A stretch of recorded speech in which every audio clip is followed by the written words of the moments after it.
Guys, I'm at Venice's Marco Polo Airport and heading back after a 2-week holiday in Italy. I want to share a few things I picked up with you guys on eating in Italy. One is there's not much of street food unless you go to a shop where you get ready-made sandwiches or pizzas which they eat. Your best bet for a good Italian meal is to go to places which are called osterias, which are like little inns, and stay away from the touristy areas. If you go to an osteria, a typical meal will have an antipasti or a appetizer.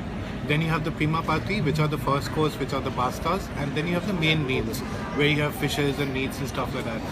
Typically, the pastas and pizzas are cheaper than the meats or fishes. You needn't necessarily go through all of them. If you're alone, you can order any one. If it's two of you, you can even order a pasta or a pizza and a main, or a pizza and a pasta.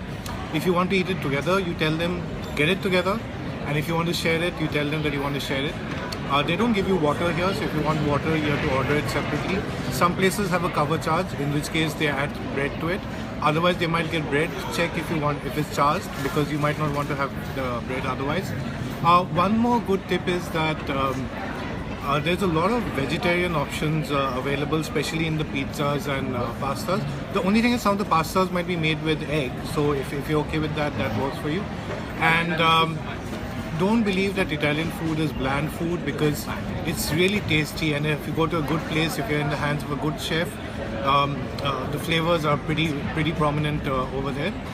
To get an idea of how much a meal might cost you, if it's two of you having two dishes and a water, then it'll cost you anything between 25 to 55 euros. Rome seems to be cheaper. As you go to Milan, Venice, Florence, it gets more expensive. But great food around in Italy, not necessarily as cheap as it would be in Southeast Asia, but you can have some good meals. So I'm going to finish my trip with a nice airport cappuccino, but even though it's an airport, the coffee is pretty good. And I'm going to catch you guys when I'm back in Mumbai. So see you.